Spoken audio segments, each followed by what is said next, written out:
The iron scent of blood filled her nose, thick and cloying, mixing with the cold mud plastered to her cheek. She was done. The challenge was lost. The hollow cheers of her pack, the Shadowfen, echoing in her ears as they celebrated her defeat. Borin, the massive brute who had shattered her ribs, stood over her, his shadow a final eclipse. Her alpha, Alistair, gave the sharp, clipped signal for execution. This was it. This was the end of Ilara, the pack's weakest omega, the burden. She closed her eyes, offering her throat to the inevitable, awaiting the sting of the silver blade that would finally grant her peace. A gasp rippled through the crowd, not of anticipation, but of shock. The killing blow never came. Instead, the oppressive, rank scent of her pack was suddenly eclipsed by something new, something ancient and powerful, like ozone, pine, and primal authority. A shadow fell over her, larger than Borin's, and strong hands, impossibly gentle, slid beneath her broken body. Defeated and weakened, she awaited death, but the Alpha King carried her away from the circle of blood. Wait, before the next revelation unfolds. If this mystery has already captivated you, let us know where you're following this story from. To ensure you don't miss unexpected claims, broken bonds, or awakenings under the moon, subscribe and stay close. Now back to the scene. Ilara's world swam in a haze of agony and confusion. She tried to focus, to understand the face of the man who held her, but the world was tilted and gray. She saw only the hard line of a jaw, the glint of dark eyes, and a cascade of night-black hair tied back from a face that radiated absolute power. He wasn't from her pack. He was a stranger, an intruder. Yet he moved with the predatory grace of an owner, as if the very ground of the Shadowfen pack belonged to him. The pack parted for him, a sea of hostile, stunned faces, but no one dared move. They just stared, their bloodlust frozen, their alpha's command momentarily forgotten. "You dare?" Alpha Alistair's voice, usually a blade of cruel certainty, was laced with a tremor of disbelief and fury. He stepped forward, his own alpha presence, which had dominated Ilara's life, feeling thin and brittle in comparison to the stranger's. "King Kalen, this is pack law. That thing is my property to dispose of. Put her down." The man, Kalen, the Alpha King, didn't stop walking. His steps were measured, unhurried. He moved through the stunned pack members like a scythe through wheat, his arms securely cradling Ilara against a chest that felt like solid rock. Her head rested against his shoulder, and through the pain, she could feel the solid, steady thump of his heart, a rhythm of absolute confidence. His voice, when it came, was a low rumble that vibrated through her battered bones, silencing the cheers of the pack. "Your property? She is a wolf, Alistair, not a trinket. And your law ends where my patience does. She is a traitor, a weak-blooded omega who attempted to poison my mate." Alistair circled, trying to get in front of Kalen, to block his path. Borin, seeing his alpha's agitation, let out a low growl, but Kalen didn't even glance at him. Kalen stopped. He turned just his head, and the force of his stare, cold, ancient, and utterly unimpressed, silenced Alistair mid-rant. The entire pack, even Borin, instinctively took a step back, many lowering their heads in submission to the sheer dominance rolling off the king. It was an involuntary primal reaction. "She was defeated in a trial you orchestrated?" Kalen stated, his voice devoid of emotion. "A trial she had no hope of winning. But she was not defeated by you. She is under my protection now." "Protection?"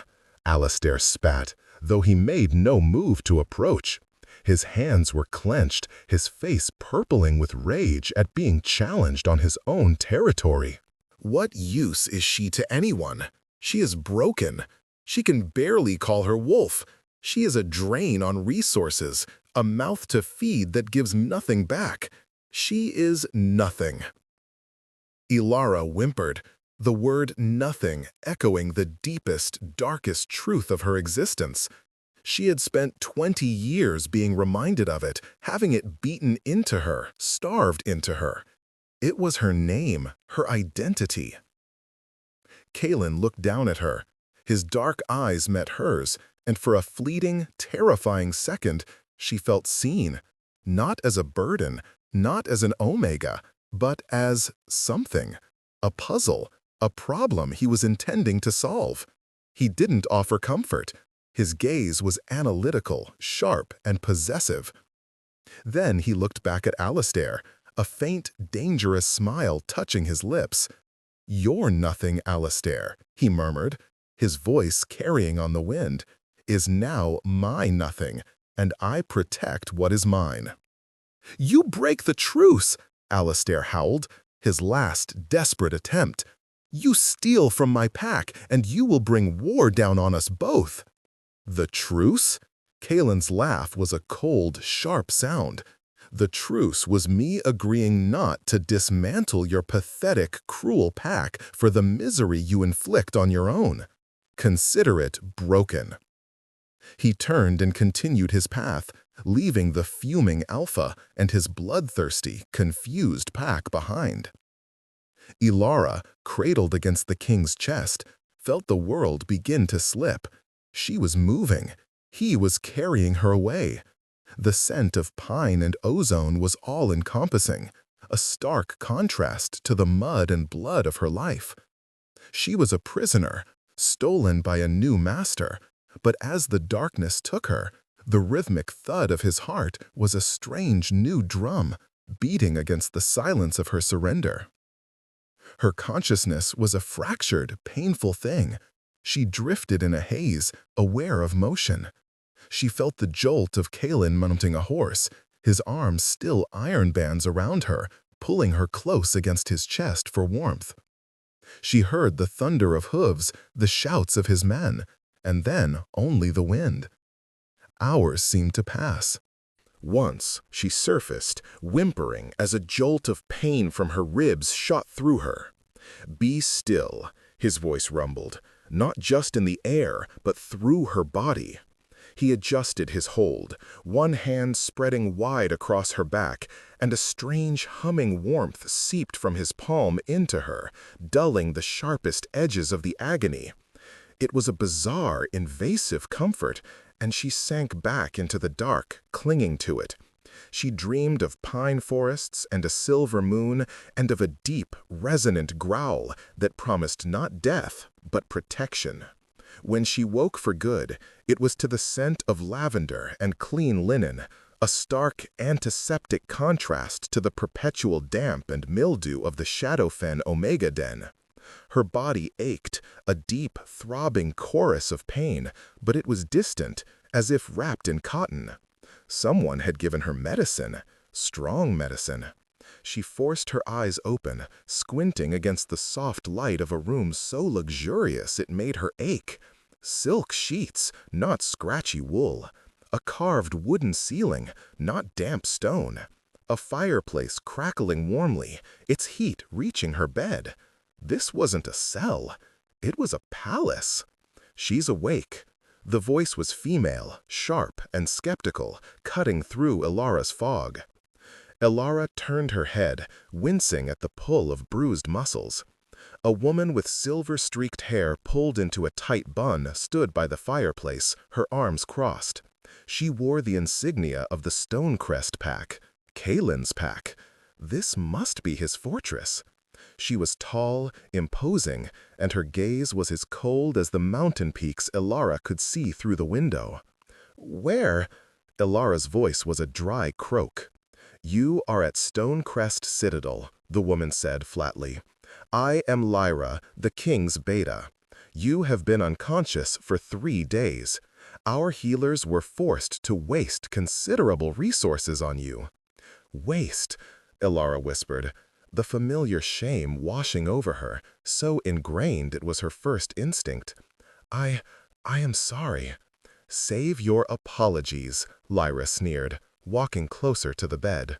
"I do not know what game you are playing, little Omega, but I advise you to cease. The king is not a man to be manipulated by a doe-eyed, broken-winged performance. We have seen your kind before. Omegas who play weak to gain favor, to slip into a powerful alpha's bed." "No!" Elara recoiled, horrified. I don't." "Of course you don't," Lyra said, her eyes cold. "You're just a weak, pathetic creature he inexplicably saved. He has jeopardized a fragile truce with the Shadowfen for you. Alistair is demanding your return. He says you are a fugitive. The border patrols are on high alert. The council is in an uproar, all for a stray." Terror, cold and absolute, eclipsed Elara's pain. "Return? No, please. He'll kill me. He will kill me this time. He was going to, in the circle." "And why should that concern me?" Lyra stepped closer, her scent sharp, a mix of cinnamon and dominance. "Your presence here is a problem. It destabilizes the entire region. The king has been distracted, indulgent.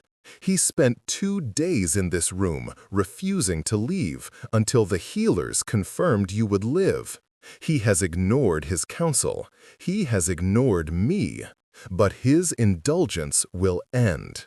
And when it does, I will be the one to personally hand you back to Alistair. I will do it to protect my king from his own sentiment." The threat was absolute, and Elara believed her. This woman was loyal, but her loyalty was to Kaelin, not to the thing had dragged home. The door to the chamber opened, and the palpable shift in the room's atmosphere was immediate. The temperature seemed to drop, the air crackling with new energy. Lyra, who had been looming over Elara with predatory intent, straightened instantly, her posture becoming one of deferential stiffness, her hands clasping behind her back. King Kaelin entered, dominating the space as he had the dueling circle. He was dressed not in royal finery, but in simple black trousers and a tunic, which only served to emphasize the raw power of his build. He looked as if he hadn't slept, his face grim, his jaw tight. He ignored Lyra, his dark eyes locking immediately onto Elara. "Leave us," he commanded. "My king," Lyra began, her voice tight, "I was just explaining the political sensitivity of her presence. The council is demanding a meeting. Alistair has sent another raven." "I said," Kaelin repeated, his voice dropping half an octave, a quiet, dangerous rumble that promised violence. "Leave us." Lyra's lips thinned, and a flicker of resentment crossed her face before she masked it. She bowed her head. "Yes, Alpha." She shot one last venomous look at Elara, a look that said, "This isn't over," before sweeping from the room. Silence descended, heavy and suffocating. Kaelin walked to the window, his back to her, looking out over a kingdom of snow-capped mountains and vast, dark forests. Elara's heart hammered against her bruised ribs. She was alone with the man who had stolen her, the man who held her life in his hands as easily as he held her body. "They say you are a traitor," he said, his voice quiet, conversational, as if he were discussing the weather. "Alpha Alistair claims you attempted to poison his mate." "No!" The word burst from her, raw and desperate. "No, I was her servant. I brought her tea. I liked her. She was kind, sometimes." "Sometimes," Kaelin repeated, his tone flat. She fell ill, Elara rushed to explain, pulling herself up on her elbows, the movement sending a sharp pain through her. A fever, and Alistair's son, Silas, he's always hated me.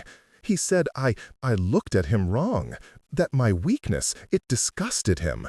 He found a pouch of herbs in my den, common herbs for sleep, but he told his father it was poison.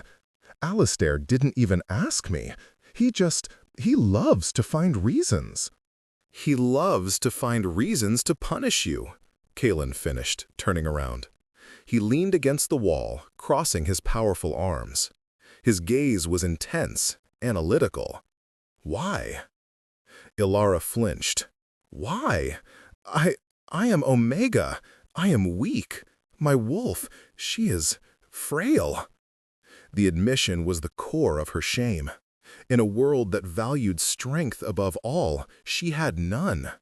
I am a burden. He always said I was. Frail, Kalen repeated, his gaze analytical, almost cold. He pushed off the wall and walked toward the bed. Elara shrank back, pulling the silks closer to her neck, her hand instinctively moving to cover her throat. His movement stopped. He looked at her hand, at her throat, and a deep, frustrated sigh escaped him. "Do you think I will harm you?" "Everyone harms me," she whispered, the truth stark and ugly. Kalen's jaw tightened. "I am not everyone." He sat on a chair near the bed, a safe distance away, and leaned forward, his elbows on his knees. "The healers told me something interesting." Elara tensed, expecting a new accusation. "Your ribs were shattered. Boren is a brute, and his challenge was an execution. Your lung was punctured. By all rights, you should be dead. When my men brought you in, the healers told me to prepare for a failure. They said you wouldn't last the night." Elara stared at him, confused. "Yet," he continued, "you are healing at a rate they have never seen. 3 days and the lung is sealed. The ribs are knitting. Faster than even my strongest warriors. Faster than me." Elara blinked. I don't understand. I'm always sick." "No," he said, his eyes narrowing. "You are not. You are just suppressed. They also said your system is ravaged by long-term, high-dose exposure to iron root." Ilara's blood ran cold. The tea, for my condition." "What condition?" My weakness, my shifting." She confessed it, the ultimate shame, her voice dropping to a whisper. It hurts me. When I try to shift, even just my claws, the pain is... It's like my bones are on fire, breaking inside me. I can't. I'm faulty. Alpha Alistair said the iron root tea would soothe the wolf, keep her calm, keep her from hurting me." Kalen stared at her, his expression unreadable, before he suddenly stood and threw his chair across the room. It shattered against the far wall, the crash making Elara scream, a thin, terrified sound. He stalked toward her, his eyes blazing with a fury that was hotter and more terrifying than Alistair's cold cruelty. It was a righteous, all-consuming fire. "Soothe her?" he roared, his voice the thunder of an approaching storm. "Keep her calm?" He stopped at the edge of the bed, his hands clenched into white-knuckled fists, his whole body vibrating with rage. "Iron root doesn't soothe a wolf, you fool. It's a poison. We use it in microdoses to sedate rogues. In quantity, it binds the wolf. It strangles it. It severs the link between human and beast. He hasn't been trying to heal you, girl. He's been caging you." The revelation hung in the air, a devastating, impossible truth. "No, he said it was for my own good, that I was born broken." "He lied," Kalen snapped. He has been poisoning you for years, daily. He kept you weak. He kept you in pain. He made you believe you were nothing. He looked at her, his fury warring with something else, something desperate and raw. The question is, why? Why go to such lengths to break an Omega? What in all the hells is he so afraid of? Ilara had no answer.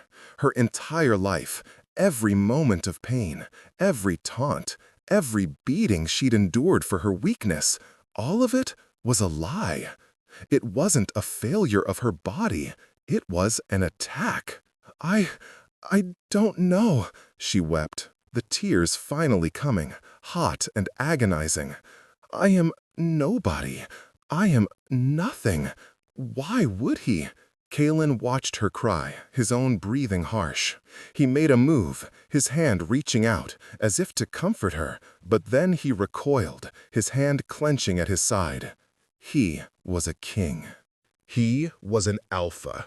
He did not comfort, he commanded. "Get up," he ordered, his voice flat. Ilara stared at him, her tears freezing. "What?"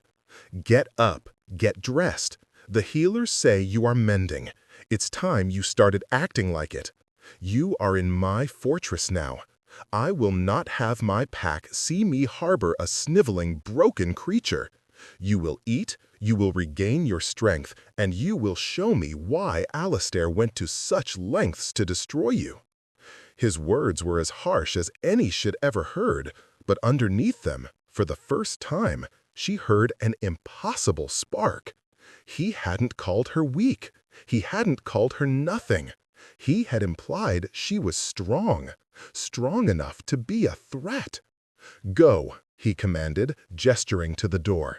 "Lyra will show you the dining hall. Do not make me regret pulling you from that circle." He left, the slam of the door sealing his command. Ilara was left trembling, not from fear, but from a terrifying, fragile seed of hope. She was a prisoner, yes, but her jailer had just told her that the cage she'd lived in her whole life wasn't her fault. It had been built for her, and now she was finally out. The days that followed were a new kind of torment, a torment of expectation. Kalen was true to his word. She was given new clothes, simple but warm, and was forced to join the pack for meals in the Great Hall. The Stonecrest pack regarded her with suspicion and open curiosity. She was the king's pet Omega. The broken thing had stolen from their rivals. Whispers followed her, and the gazes were heavy. Lyra was relentless, her sharp words and disdainful looks a constant reminder of Ilara's lowly status. "The king requires you to train, Omega," Lyra would sneer, depositing her in the training yard with the pack's pups and new recruits. Ilara, still aching, would be forced to run drills, her body screaming in protest, her lungs burning. But Kalen was right. She was healing. Impossibly fast. The ribs that had been shattered now felt merely bruised. The exhaustion that had been her constant companion in Shadowfen was slowly receding. With every meal that wasn't laced with iron root, she felt a strange new energy humming in her veins, a low-level vibration she didn't understand. Kalen watched her. He was a constant, looming presence. He'd stand at the edge of the training yard, his arms crossed, his dark gaze tracking her every stumble. He never offered praise, never offered kindness. His only interactions were harsh commands. On her first day of training, Lyra had tossed her a wooden sword. "Show us what you can do," she'd said, her voice dripping with mockery. She'd motioned to a young, arrogant warrior, who swaggered forward, his own sword spinning in his hand. "Spar with her?" he'd laughed. "Lyra, I might break her." "That is the point," Lyra had replied. The warrior had toyed with her, his attacks lazy, his smirks infuriating. Ilara, who had never held a weapon, could only backpedal and cower, her arms rising to shield her face. He'd accidentally clipped her with the flat of the blade, sending her sprawling into the dust. Pathetic, he'd sneered, raising his sword for another pass. Again, a low voice commanded, "Kaelin." He'd stepped out of the shadows, his face a mask. He wasn't looking at the warrior. He was looking at Alara. "Get up." She had, trembling, her face burning with humiliation. "Again," he'd ordered, after she failed a simple sparring drill with another recruit. "You're anticipating the blow. Stop cowering. Fight back." I don't know how," she panted, her arms shaking as she held the wooden practice sword. "Then learn," he'd replied, his voice flat. But as he turned away, he'd added, so quietly only she could hear, "Stop looking at his sword. Look at his feet. The body cannot move where the feet are not." It was the first piece of advice she'd ever been given that wasn't a threat. By the end of the week, she was still losing every match, but she was no longer cowering. She was dodging. She was trying. The young warrior who'd toyed with her found his lazy attacks now met with empty air. Her speed, now undrugged by poison, was surprising. One evening, desperate to escape the prying eyes, Alara found a moment of solitude in the Citadel's vast library. It was her one refuge.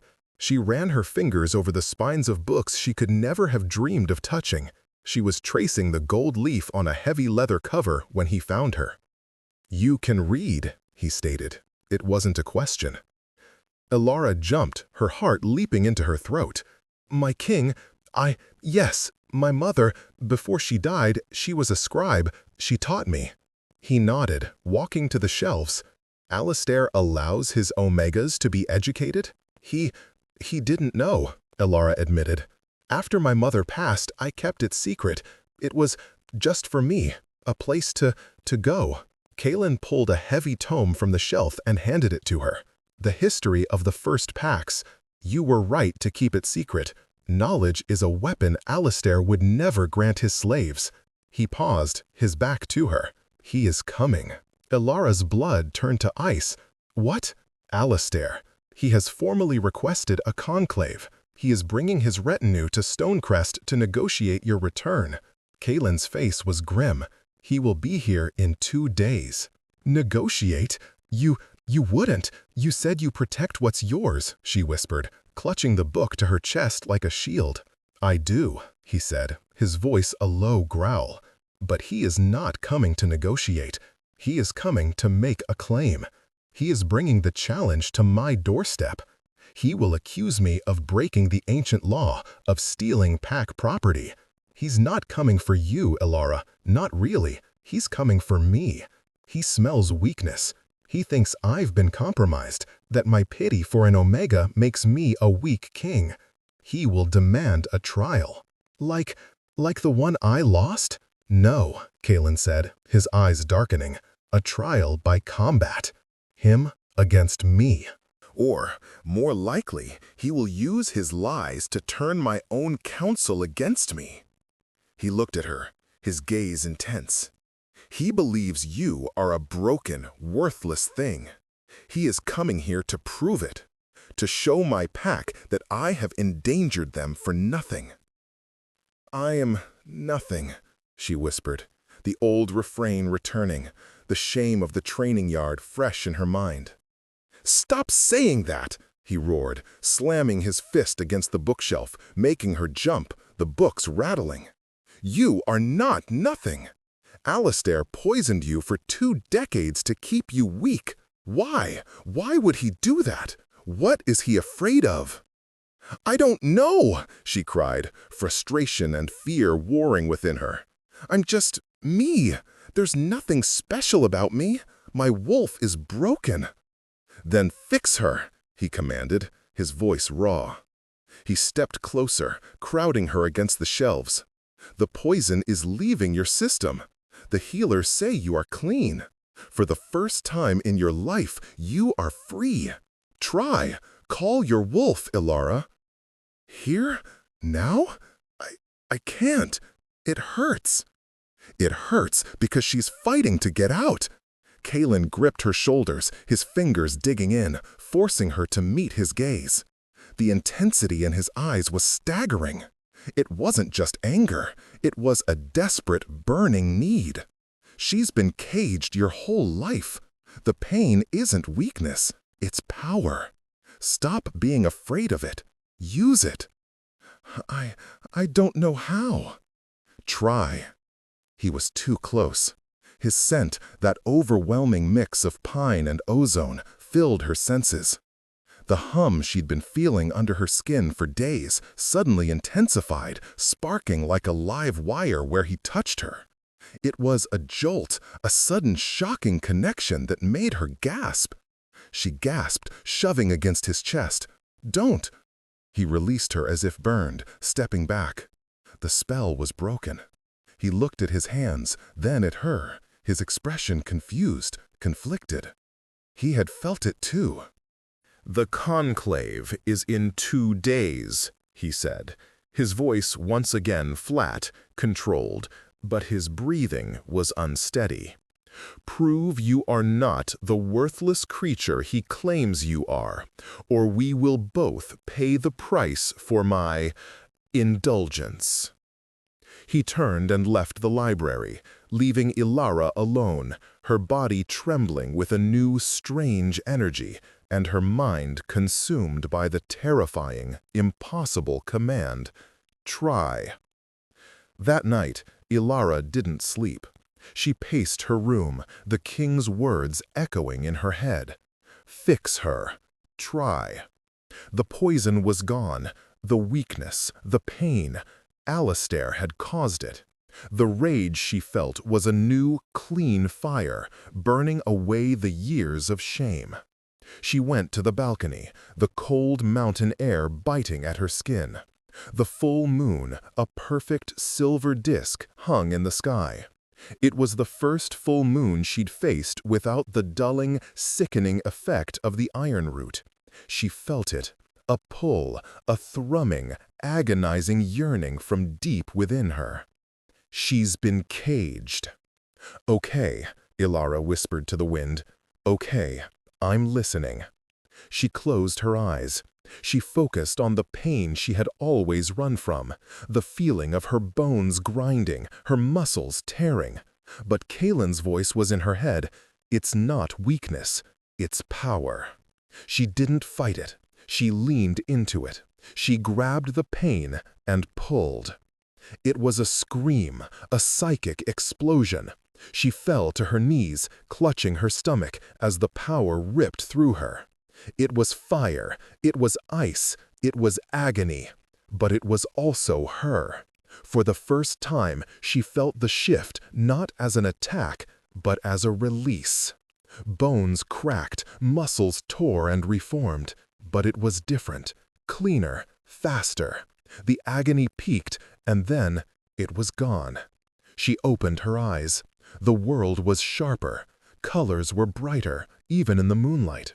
She could smell the pine of the forest a mile away, hear the beat of a snow owl's wings high above.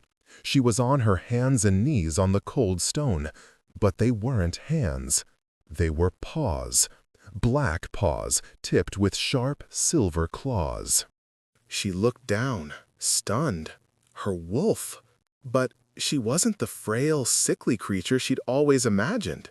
She was sleek, midnight black, her fur like spun shadow. She was small, not a powerhouse like Borin or Kalen, but built for silence, for speed. A shadow wolf. She was whole. She was real. A low growl rumbled in her chest, a sound she'd never made. It was beautiful. A shadow detached itself from the alcove down the hall. Kalen, he had been watching. He walked toward her, his expression unreadable in the moonlight. He stopped a few feet away, his gaze fixed on her wolf form. He didn't look impressed. He didn't look triumphant. He looked disappointed. "So that's it," he said, his voice quiet, hollow. "That is what Alistair was so afraid of." Ilara, in her new form, whimpered. He was right. She was still just a small black wolf, Nothing special. Not a warrior. Not a threat. Alistair's great, terrible secret was that she was just a small wolf. She had been a fool to hope. The rage and hope that had fueled the shift evaporated, leaving her cold. The shift receded, pulling back, and the agonizing pain of her half-shift returned, but this time in reverse. It was a chaotic, broken retreat. Her body didn't know how to hold the form. She was caught, half human, half wolf, whimpering on the stone, a failed monster. Kalen cursed, a sharp, violent sound. He crossed the distance in a second, stripping off his heavy cloak and wrapping it around her trembling, half-formed body. "Stop," he commanded, his voice harsh, but his hands gentle as he lifted her. "Don't fight it, just be still." He carried her back inside, not to her room, but to his own. It was a vast, Spartan chamber, dominated by a massive, unlit fireplace and a bed that looked big enough for 5. He laid her on a pile of furs by the hearth, his cloak still wrapped around her. "Breathe," he ordered. "Focus. You forced it too hard." I failed," she stuttered, her teeth chattering, her limbs still aching from the chaotic retreat of the shift. "I'm still just nothing." "You did not fail," he bit out, his back to her as he lit the fireplace. "You shifted. For the first time, you truly shifted." "But I'm just small," she whispered, the shame returning, hot and bitter. Alistair, he poisoned me for that? For a small, useless wolf?" Kalen turned, the new firelight playing over the harsh planes of his face. He looked at her, a long, agonizing moment of silence. He looked confused, frustrated. "Yes," he said, his voice flat. "It appears he did. I don't understand it. It makes no sense." He looked at her, his gaze lingering on her face, still streaked with tears. "Rest. The conclave is tomorrow. Whatever this is, Alistair's fear, it's a piece we're missing." He sounded tired, and for the first time, he sounded defeated. He left her by the fire, alone in his room, and Alara's tiny seed of hope withered and died. He had seen her truth, and he was disappointed. She truly was nothing. The next day, the conclave began. The great hall of Stonecrest was tense. Alistair and his retinue, including Boren, who looked at Alara with a mixture of hatred and hunger, sat on one side. Kalen's council, including a stone-faced Lyra, sat on the other. Alara was forced to sit on a small, low stool near the hearth, not at Kalen's side, but not with the servants. She was a living piece of evidence, a bone to be fought over. "King Kalen," Alistair began, his voice oily and respectful, a stark contrast to the snarling alpha of 2 days prior, "we come to you with a grievance. You have stolen a member of my pack, in direct violation of the ancient law, a traitor who attempted to murder my mate." "A lie," Kalen stated, his voice a flat, cold echo in the hall. "She was your pack's omega. You beat her, starved her, and then, when you grew bored, you poisoned her." A gasp went through Kalen's council. Lyra's eyes widened, her gaze flickering to Alara with new dawning understanding. She hadn't known about the poison. Alistair laughed, a dry, rasping sound. "Poisoned? My dear king, the girl is weak. Her bloodline is cursed. Her wolf is a fragmented, pathetic thing. I gave her iron root, yes, as a mercy, to spare her the pain of a shift that could kill her. I was protecting her from her own faulty nature." "You were suppressing her," Kalen growled, rising from his throne. "I was managing a problem," Alistair snapped back, his facade of respect dropping. "And then you stole her. You, the great Alpha King who preaches unity and law, broke the most sacred tenet. You interfered. And for what? Alistair pointed a gnarled finger at Alara. For that? A half-starved Omega who can barely cast a shadow? You have brought this shame on your own house, Kaelin. My pack demands retribution. My council demands her return. Give her back to me, and we will forget this embarrassment. Refuse, and you will be explaining to the other alphas of the realm why you are hoarding a useless, traitorous creature. They will see you as a rogue, a king ruled by sentiment.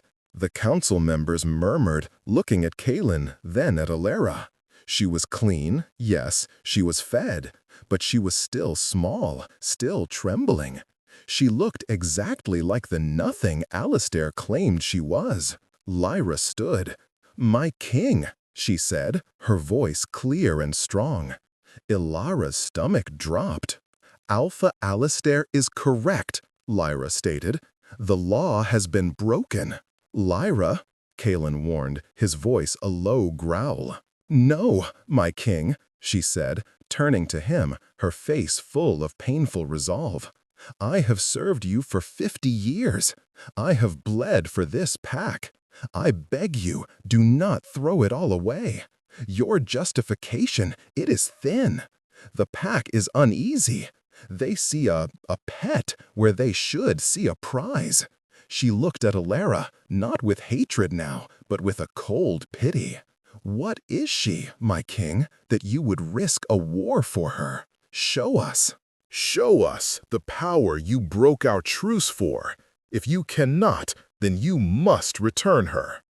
All eyes were on Kaelin. He stood alone, his own beta questioning his judgment. He looked at Alistair's sneering face. He looked at his worried council. And then he looked at Alara. His face was a mask of cold fury. He knew. He had seen her wolf. He had seen the truth and been disappointed. He had backed himself into a corner for a creature that wasn't worth the fight. Ilara's heart broke. He was going to give her back. After all this, after showing her a sliver of hope, he was going to throw her to the wolves to save his own pride. Kaelin began, his voice heavy. Ilara couldn't breathe. This was it. The circle of blood all over again. But Kaelin didn't finish. His eyes, fixed on Ilara, suddenly widened. He wasn't looking at her, but at her hand. She followed his gaze. Her hand, it was glowing. A faint, silvery light pulsing from beneath her skin, tracing the veins. It was the hum, the energy. It wasn't her wolf. It was something else. She looked at her other hand. It was doing the same. What is this?" Alistair whispered, his bravado gone, replaced by a sudden visceral fear. He stumbled back a step. Kaelin's expression was no longer disappointed. It was shattered. It was awestruck. He looked from her hands to her face, his eyes blazing with a desperate, wild realization, a dawning hope so fierce it stole her breath. "Alistair," Kaelin's voice was a hoarse whisper, "you said her bloodline was cursed." It is," Alistair stammered, taking a step back. "She is an abomination, a witch." "No," Kaelin said, his voice rising, filling the hall with a power that had nothing to do with his rank. "Not cursed. Clayed. You didn't just suppress her wolf." Kaelin strode toward Ilara, his eyes never leaving hers. He ignored the gasps of his council, the terrified look on Alistair's face. He dropped to one knee in front of her, in front of the entire conclave, his Alpha King kneeling to the Omega. He gently took her glowing hand, his touch sending a jolt of pure, unadulterated energy through her. But it wasn't just energy, it was him. She felt his relief, his awe, his fury, And beneath it all, a bone-deep recognition, a feeling of home so profound it made her weep. "Ilara," he breathed, his voice cracking with an emotion she couldn't name. "What you feel, the pain, the weakness, it was never your wolf. It was this power. The iron root wasn't just for your wolf. It was to sever this, to sever you." He looked up, his eyes meeting hers, and the truth, the whole devastating truth, finally slammed into her. In his eyes, she saw it, the recognition, the yearning, the other half of her own soul staring back at her. "He didn't just mask your power," Kaelin whispered, his thumb stroking her glowing palm. "He masked you from me." Alistair let out a choked, terrified sound. "Mate," Kaelin breathed. The word was a vow, a prayer, a declaration of war. He stood, pulling her up with him. He didn't release her hand. He turned to the shocked Hall, to the terrified Alistair, and raised their joined, glowing hands high. "You asked what she is," Kaelin roared, his voice triumphant. "She is Ilara of the Lost Clade. She is the last daughter of the moon, and she is my mate, my queen." The world exploded. Alistair didn't wait. The second the word Clade left Kaelin's lips, he had moved. Not in retreat, but in attack. He hadn't come for a negotiation. He'd come for an assassination. "Kill her!" Alistair shrieked, and the two guards behind him, who Ilara had assumed were his, lunged, not at Kaelin, but at her. At the same time, Borin, who had been standing by the wall, let out a roar and shifted, his massive, mangy wolf form exploding into the room, scattering the council members. Kaelin was faster. He threw Ilara behind him, roaring his own challenge as his own shift ripped through him. He met Borin mid-lunge, a blur of black and gray fur, his own wolf massive, royal, and filled with a righteous fury. The two alphas crashed into the great table, splintering it. Lyra, her face pale with shock and sudden dawning loyalty, didn't hesitate. "Protect the queen," she bellowed, drawing her own blade and meeting Alistair's first guard in a clash of steel. The Stonecrest guards engaged the second. Ilara was frozen, her back against the hearth. Her hands were still glowing, the light pulsing with her terror. "Abomination!" Alistair, his face a mask of sweat and terror, had circled the fight.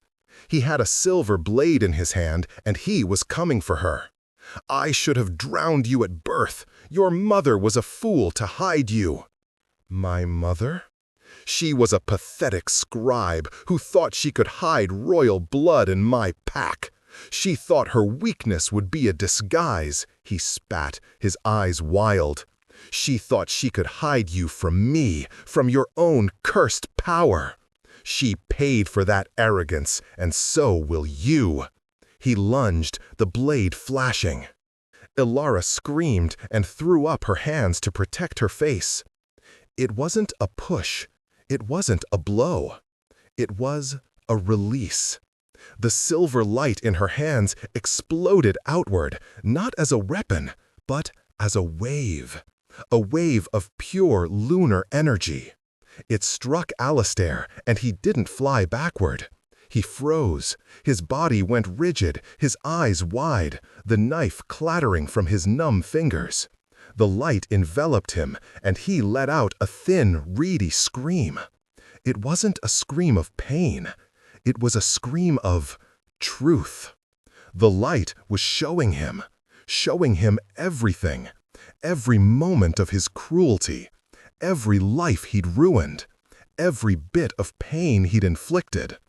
Ilara could almost see it, flashes of him lacing the tea, of him ordering the challenge, of him striking her mother. The light was forcing him to feel it, all at once. The wave expanded, washing over the entire room. The fighting guards stopped, gasping as the energy hit them. They saw their own brutality, their own blind obedience. Boren, who was trying to rip Kalen's throat out, whimpered and fell back, his wolf form shrinking in on itself, suddenly terrified as he was forced to feel every bit of pain he'd ever inflicted. Kalen, in his wolf form, staggered back, the light washing over him. He looked at Alara, his intelligent, wolfish eyes wide. But what he felt wasn't pain. It was her. Her fear, her years of loneliness, her agonizing pain, and her sudden, bursting love for him. It was the final, devastating confirmation of their bond. The light pulsed, and then, as quickly as it had come, it receded, flowing back into Alara, leaving her breathless, her hands no longer glowing. The hall was silent. Alistair was on his knees, his eyes vacant, drool trickling from his lips. He was broken, his mind shattered by the weight of his own sins. Boren was whimpering in a corner, his tail tucked. The guards, both Stonecrest and Shadowfen, were staring at Alara with unadulterated terror and awe. Kalen shifted back, his human form appearing in a rush. He didn't bother to cover himself. He strode toward her, his body covered in sweat and blood from the fight with Boren, his eyes fixed on her face. "Alara," he breathed. I, she stammered, looking at the devastation. I heard him." "You showed him the truth," Lyra said, her voice shaking as she rose from where she'd taken cover. She sheathed her blade and dropped to one knee, her head bowed. "My queen, I was blind. Forgive me." Kalen didn't stop until he was in front of her. He was breathing hard. He reached out, his hand shaking, and gently touched her cheek. "He's been poisoning me my whole life," Alara whispered, the tears finally coming. Not of sadness, but of release. "He kept me from you." "No," Kalen said, his voice thick. "He couldn't. Not really." He pulled her to him, his arms wrapping around her, crushing her to his bare chest. He buried his face in her hair. "The day I found you, in that circle, I felt a pull. I didn't understand. I thought it was pity, or arrogance, or just a king's duty. But it was you, my soul, calling to yours. I smelled pine," she whispered against his skin. "I thought I was dying." "You were," he murmured, pulling back just enough to look at her. "We both were. A wolf without its mate, it's half a life." His eyes were dark, intense, and filled with a raw, desperate love that she had never, ever seen. "He kept me from protecting you. He kept me from knowing you. He will never do it again." He didn't ask. He didn't wait. He bent his head and claimed her mouth. The kiss wasn't gentle. It was a brand. It was a promise. It was the sealing of a bond that had been denied for 2 decades. It was fire and lightning and the deep, quiet pull of the moon. It was the end of a life of pain and the start of a new one.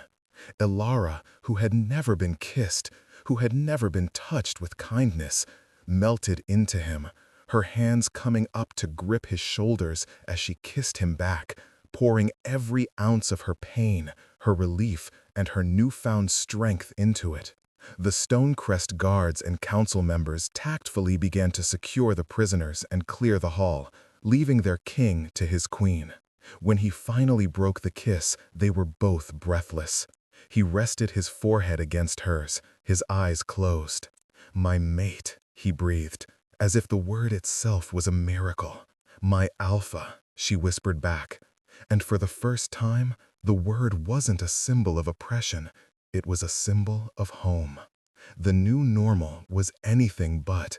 The revelation of Alara's identity sent shockwaves through the shifter world. The lost clade, thought to be hunted to extinction, was back, and she was mated to the Alpha King.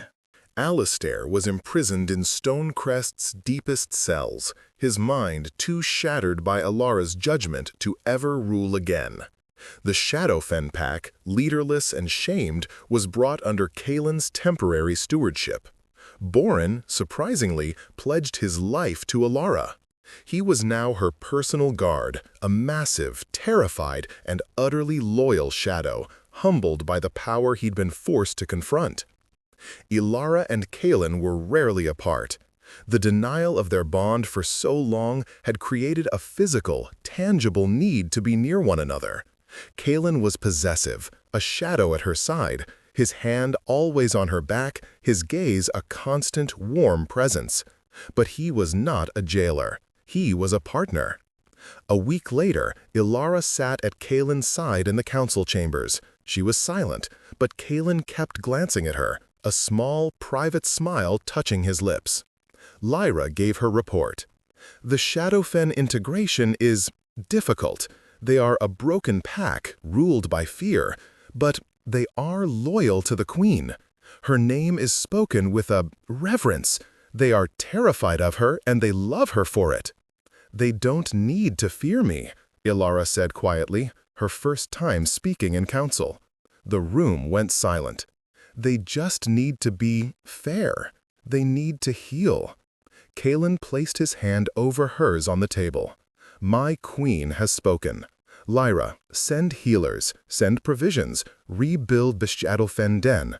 We will rule them, not with fear, but with the strength Ilara has shown us. He spent hours with her in the library, unearthing the old, forbidden texts that spoke of her lineage. Her power wasn't just judgment, it was empathy, it was healing. They found a loose stone behind a shelf, and inside, a small, leather-bound journal. Her mother's.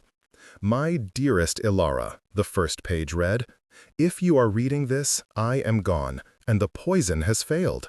The iron root was a risk, but a Leicester's cruelty was a certainty. I have hidden you, my little moonbeam, in plain sight. Your power, our clade's power, it calls to its other half. I have seen him, the Alpha King, Kaelin. He is your mate. I tried to send word, but Alistair intercepted my letters. He knows what you are. He wants to keep you from your destiny, from your mate. He wants to control you, or destroy you. Do not let him. Your weakness is your shield, until it becomes your strength. Ilara wept, Kaelin holding her as she read of her mother's sacrifice. A few days later, a pup in the pack fell ill, a fever the healers couldn't break. Lyra, hesitant, came to Ilara. My queen, they say your power, it is of the moon. The moon is life, healing. Ilara, guided by an instinct she was just beginning to trust, went to the sick pup.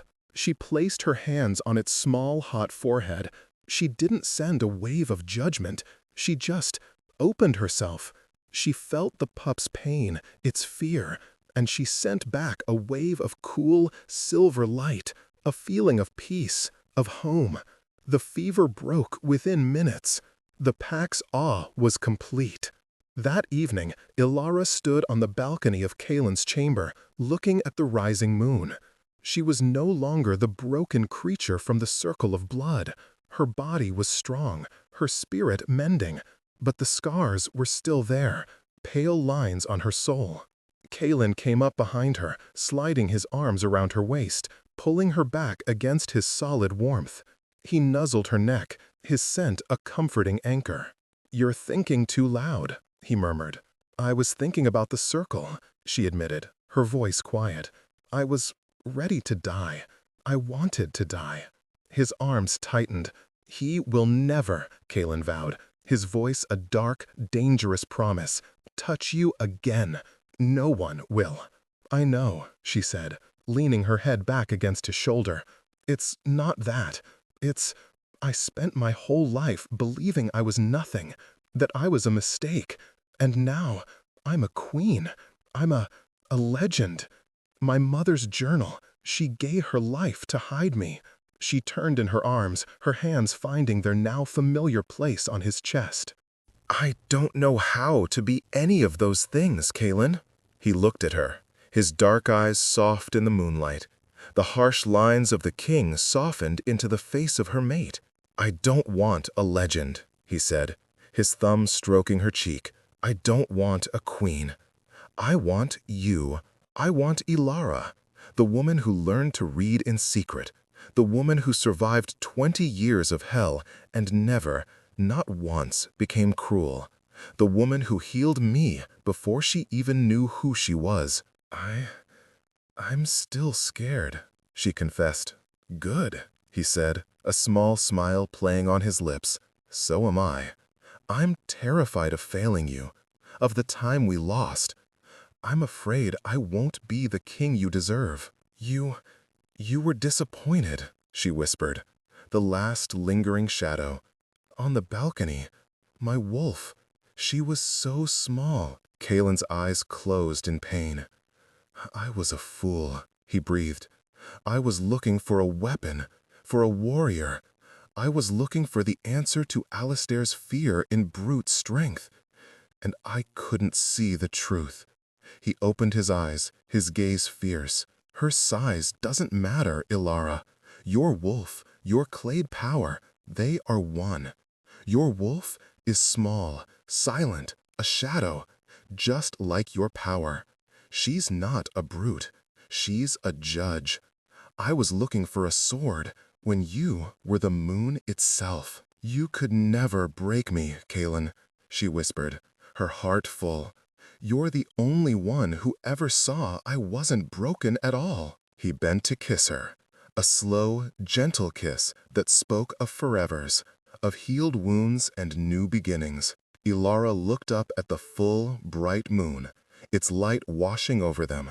She no longer felt the agonizing, tearing pain of a forced shift. Instead, she felt a quiet, steady thrum, a perfect harmony of wolf and light, a power that was finally, completely her own. She was no longer defeated. She was no longer weakened. She was home.